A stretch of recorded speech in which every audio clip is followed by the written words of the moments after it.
중대재해처벌법과 산재 사망사고 감소 대책에 대해 간략히 알아보겠습니다.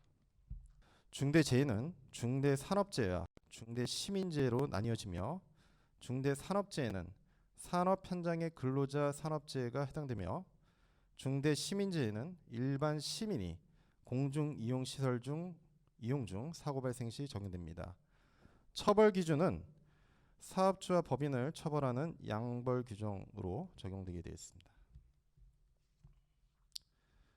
다음은 이제 올해 3월 25일 국토부에서 발표한 산재 사망사고 감소 대책입니다. 주요 내용은 작년 11월 대통령 지시사항인 건설 현장의 점검 강화와 건설안전특별법 조속 추진, 입찰 제도 강화 등이 담겨 있습니다. 특히 시공사는 2년 연속 사망사고 발생 시 전국의 시공사 소속 현장을 전사적으로 점검받게 됩니다. 건설안전특별법은 산안법과 건지법으로 분리되어 있는 안전법령을 통합하여 각 시공주체별 책임을 명확하게 정하는 내용을 골자로 합니다. 특히 새로 출범된 국토안전관리원을 통하여 작년 대비 점검을 올해 최대 6배까지 확대하는 내용 등이 담겨 있습니다. 다음은 LH 안전 환경을 살펴보겠습니다. 먼저 저희 공사는 안전관리 대상이 상당히 많습니다. 본지사 4호, 에너지 사업장 등 직영 사업장 19개소와 4,700여 개가 넘는 관리주체 시설물, 그리고 370여 개 발주 현장을 관리하고 있어서 어느 기관보다 안전관리 대상이 광범위한 만큼 선도적이고 밀도 있는 안전관리가 필요하다고 할 수 있겠습니다.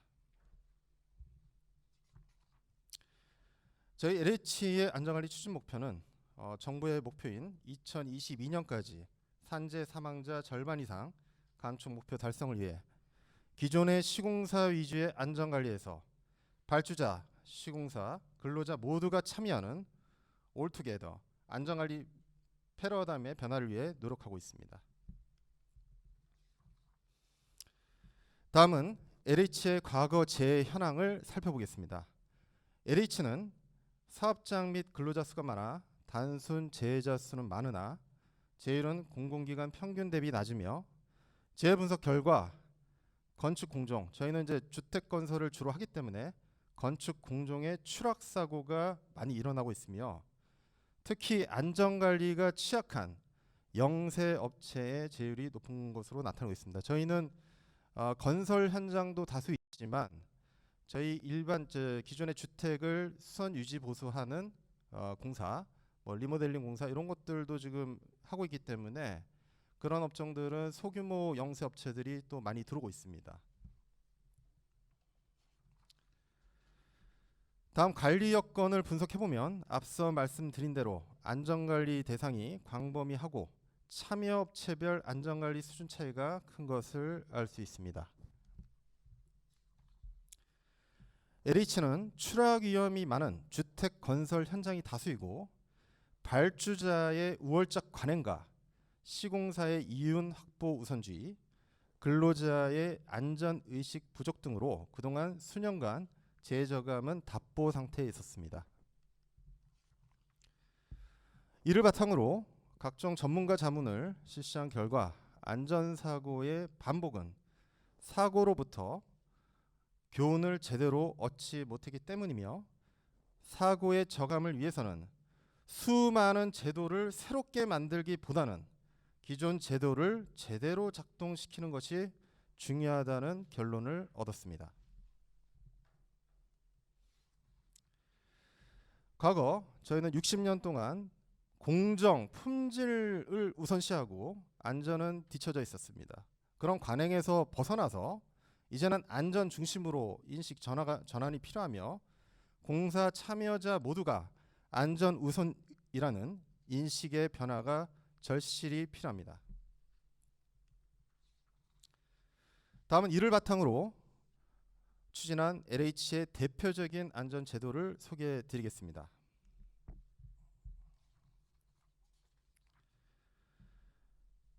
그간 LH는 안전 제도를 지속 발굴해왔으며 정부 대책에 맞추어 더 강화된 제도를 시행 중에 있습니다. 올해는 중대재해처벌법 시행 전 마지막 골든 타임으로 발주자, 감리자, 시공사 모두가 사고 예방을 위한 노력이 필요합니다. 각 대책의 주요 내용은 뒤에서 설명드리겠습니다. 다음은 저희 LH에서 발굴한 7대 유형 20개 공정 안전 대책입니다. 물론 건설공사에는 수많은 공정들이 관리가 되고 있지만 제 LH는 과거 10년간 재해 분석 결과를 분석한 결과 20개 공정에서 반복적으로 사고가 발생하고 있는 것을 파악하였고, 이를 바탕으로 사고 원인과 예방 대책 그리고 현장 점검 체크리스트를 이 20개 공정의 중대재해 위주로 현장에 배포해서 활용 중에 있습니다. 건설 현장에서 수백여 개에 이르는 모든 공정의 안전관리를 하는 것은 절대 불가능합니다. 그렇기 때문에 여기 계신 기관이나 관련자 여러분께서도 각 기관의 중대재해 유형이 무엇이고 그것이 반복적으로 좀 발생되고 있다는 것 파악을 해서 그것에 대해서 집중적으로 안전사고 예방 대책을 수립하는 것이 효과적일 수 있다, 이렇게 말씀드리겠습니다. 그리고 여기 1, 2, 3번 11, 12, 16 여기 이제 진한색으로 표기된 부분이 있는데 이것은 3명 이상 사망사고가 발생할 수 있는 대형사고 위험 공정입니다.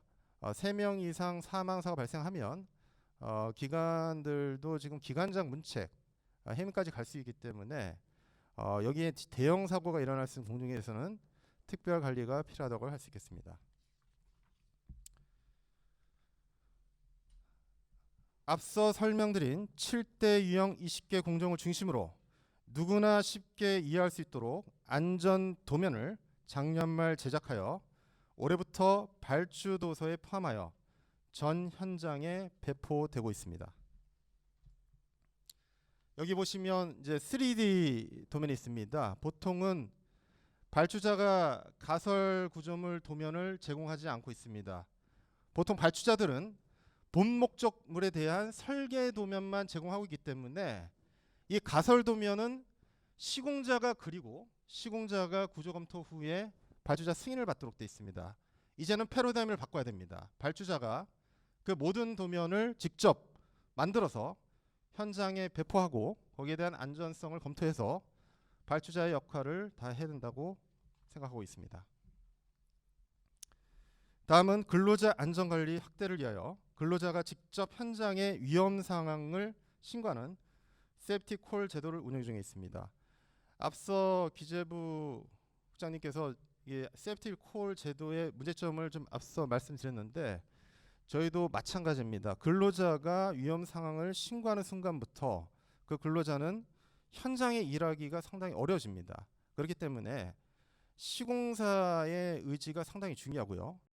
근로자들도 아래와 같이 포상 이런 제도를 운영해서 위험 상황을 신고하는 것 자체가 장려되고 그것이 본인들의 안전을 지키는 최우선 지름길이다, 이렇게 파악하는 안전 문화의 변화가 필요하다고 생각할 수 있겠습니다. 다음은 스마트 안전관리입니다. LH는 전국 건설 현장에 개별로 설치된 스마트 안전 장비를 하나로 통합하여 현장의 위험 요인을 본사와 지역본부에서 실시간 모니터링이 가능하도록 클라우드 기반의 스마트 안전 통합 플랫폼을 구축 중에 있습니다. 올해는 3개 현장의 플랫폼을 구축하고 내년에는 한 개 본부 전 현장으로 확대한 후 내후년부터 LH 전 현장에 구축될 예정입니다. 자세한 내용은 제 다음 발표인 스마트 건설 안전 통합 플랫폼 개발 주제에서 설명드릴 예정이고, 점심시간 전에 1층에 가보시면 이제 GSIL이라고 맨 앞에 있는 데가 스마트 통합 플랫폼 개발업체입니다. 거기서 지금 저희가 올해 이제 시스템 개발을 지금 하고 있고요. 시범 적용 후에 제가 전 현장으로 좀 확대할 예정입니다. 다음은 안전관리 전달책입니다. 안전관리라는 것은 즉시성, 시간과의 싸움입니다. 그리고 전사적인 전달이 필요하고 유효한 전달이 필요합니다. 기존에는 저희도 다른 기관과 마찬가지로 어떤 코티스 뭐 이런 시스템, 공문서로 안전제도를 전달해 왔습니다. 그러나 안전제도 공문을 아무리 현장에 뿌려도 그것을 읽어보는 감리자나 감독자 그리고 이것을 현장의 근로자까지 전달하는 데는 상당히 문제점이 많았습니다. 그래서 저희는 작년부터 카카오톡 기반의 안전 프렌즈를 만들어서 LH, 시공사, 감리단이 가입해서 소통함으로써 안전제도의 즉각적 전달과 피드백이 용이해지게 되었습니다.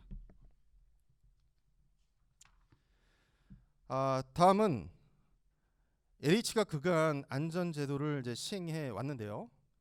현장의 목소리를 직접 한번 들어봤습니다. 어떤 목소리가 있었는지. 아마 여기 중에는 피부에 와닿는 내용들도 있을 겁니다.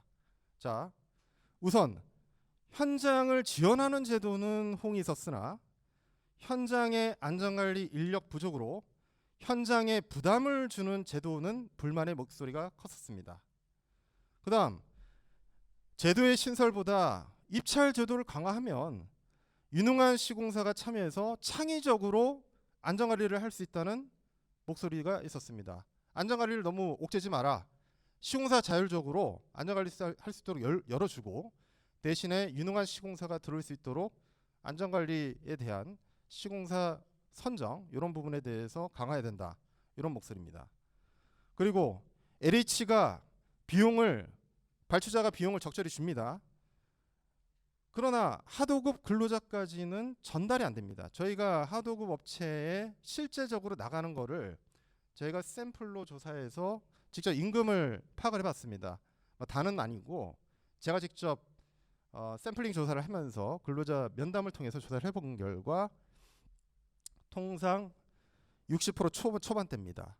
그러면 우리가 LH가 여기 발주자가 100원을 주면 많이 받아가봐야 근로자는 60원만 받아갑니다. 그러니까 인건비만 따져서 자재비 빼고 그렇기 때문에 이 전달 체계의 어떤 그 급여가 적절히 근로자한테 지급이 지금 안 되고 있다. 이것이 저가 시공이고 그걸로 인해서 내가 손해보면 안 되니까 작업을 빨리 하게 되고 그러다 보니까 작업 절차를 준수하지 않게 되고 그러다 보니까 사고로 귀결되는 그런 악순환의 고리가 있었습니다. 그 다음에 근로자한테 안전 하는데 팀 단위 작업량 할당제를 하게 되면 팀장 주도하에 급속 작업을 할 수밖에 없습니다. 자, 오늘 콘크리트 한 판을 친다. 철근백은 어디까지 완료한다. 이거를 할당을 줍니다. 근로자는 포괄적 임금제가 아니고 작업량을 무조건 준수를 해야 됩니다. 해당 시간 내에. 그렇기 때문에 근로자는 해당 시간 내에 그 모든 작업을 완료를 해야 됩니다. 그렇기 때문에 급속 작업을 할 수밖에 없고 그렇기 때문에 작업 절차를 우리 현장에서는 준수를 할 수가 없는 여건입니다. 따라서 이제는 정부에서는 책상머리에서 펜대를만 굴리는 안전 제도보다는 현장의 근로자 여건 개선 등 하부에서 상부로 올라가는 바텀업 방식의 제도 시행이 필요하다는 결론이 도출되었습니다. 이에 따른 LH에서 지금 현재 시범 추진 중인 건설 관련 제도의 변화 방안 요거를 간략히 소개해 드리겠습니다. 먼저 시공사에게는 안전 우수업체가 참여할 수 있도록 저희 종심제 심사 기준을 개선을 추진하고 있습니다. 건설 안전 평가를 기존 가점에서 배점으로 강화하여 안전 우수업체가 참여토록 추진할 예정이며 올해 기재부와 특례 조건 협의를 거쳐 2개 지구의 시범 사업을 추진할 예정입니다. 다음은 하도급 심사 기준 개선입니다. 통상적으로 발주자에 대해서 안전 강화가 상당히 많이 이루어지고 있고 시공사들도 지금 중대재해처벌법 기존의 안전에 대한 사업주의 책임 때문에 건설 회사는 상당히 부담을 많이 느끼고 있습니다. 그렇지만 하도급업체는 어떻습니까? 현장에 건설에 직접적으로 전문 건설업체가 참여하고 있는 하도업체는 아직까지도 안전에 대한 인식도 부족하고 안전관리 능력도 부족합니다. 그렇기 때문에 하도급 업체를 선정할 때 기준을 강화하지 않으면 실제적으로 발주자, 시공사, 종합건설사만 강화해서는 사고를 막을 수가 없습니다. 제가 볼 땐 그렇습니다. 그래서 하도급을 업체를 뽑을 때 하도급 심사 기준에 안전관리 평가 항목을 추진해야 됩니다. 이 좌측에 보시면 하도급의 낙찰 비율, 하도급의 시공 능력 평가에 그 다음에 등록기간 이런 부분에 대해서 안전에 대한 평가 요소가 전혀 없습니다. 하도급업체는. 그렇기 때문에 하도급업체도 사고 사망 만인율을 올해부터 산업안전보험단에서 올해 시범적으로 이제 뽑았습니다. 근데 법령이 아직 뒷받침이 안 되고 있습니다. 왜냐하면 이거를 공표를 아직은 못하고 있는데 전문건설업체 사고 사망인율도 공표를 해서 하도업체 뽑을 때도 사고 사망 만인율을 가지고 안전관리 잘하는 업체를 뽑자. 그렇게 돼야만 안전관리가 제대로 될 수 있다. 이렇게 인식하고 있습니다.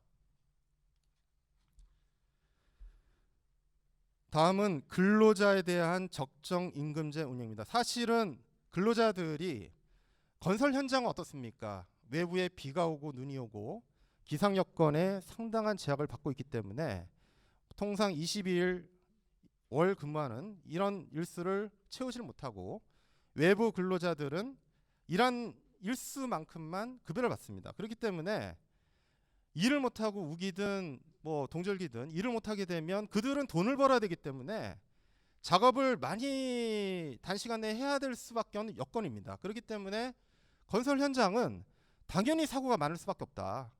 그렇기 때문에 근로자에 대한 추후에는 이제 포괄적 임금제로 가야 되겠지만 적정 임금제를 운영해야 됩니다. 그래서 하도급사의 저가 수주를 예방하고 근로자의 실질적 임금 보장을 통한 품질 향상과 안전사고 예방을 추진할 예정입니다.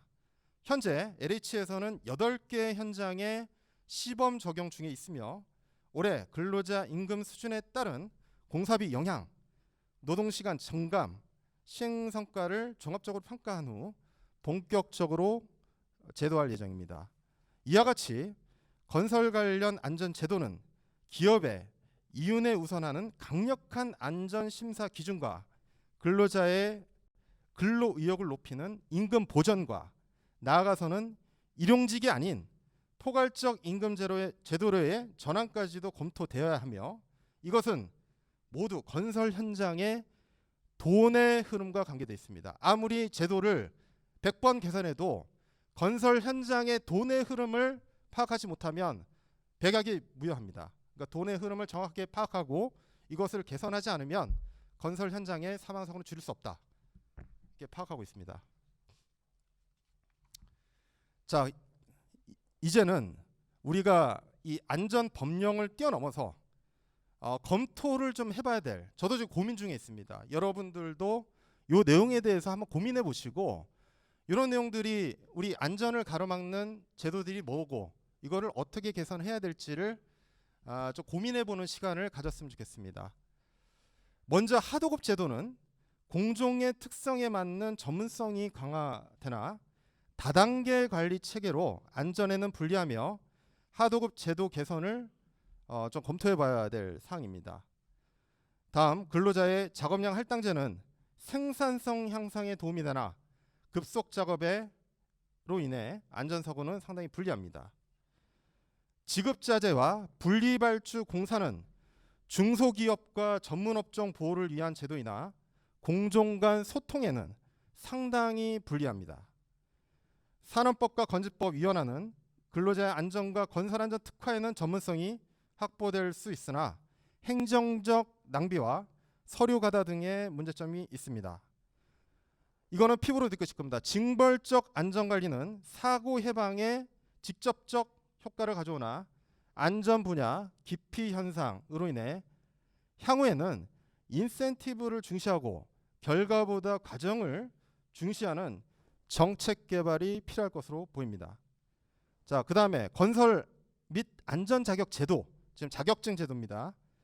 분야별 전문가 양성에 이의가 있습니다. 그렇지만 안전은 안전 자격증 있는 사람이 해야 되고 시공 전문가는 시공으로 특화해야 돼 있고, 그러니까 칸막입니다. 현장에도 안전하는 사람, 시공하는 사람 따로 분리가 되어 있습니다. 이거는 아닙니다. 전체가 다 안전과 시공은 합쳐져야 된다. 그렇기 때문에 시공을 잘 모르는 안전 전문가, 안전을 잘 모르는 시공 전문가 양산으로 사고 예방에 실질적으로 도움이 되지 않고 있습니다. 예를 들어서 건설 참여자 모두가 안전을 알아야 하므로 토목 건축 기사나 기술 자격에 안전 과목을 추가하거나 안전기술사 취득 조건에 시공 전문가 요건을 포함해서 이런 것들을 서로 보완하도록, 그래서 현장에 시공 전문가가 있으면 안전을 당연히 아는 사람이 와서 시공을 관리해야 되고, 안전 분야 전문가라고 하면 제가 점검을 시켜보면 뭐 난간 높이 얼마 부족, 뭐 개구부 덮개 불량, 그게 아니고 시공 과정을 정확히 흐름을 파악하고 위험 요인이 뭐고 이런 것들을 도출해서 예방 대책이 뭔지를 아는 시공을 잘하는 안전 전문가가 있어야 된다. 그겁니다. 그리고 다음은 본 목적물 도면만 시공사에 제공하고 있으나 가설 안전은 지금 현재는 시공사의 안전 영역으로 도면을 시공사에서 그리고 있습니다. 그렇지만 가설 안전도 발주자가 도면 및 그 비용을 제공해야 합니다. 정상적으로 지급해야 됩니다.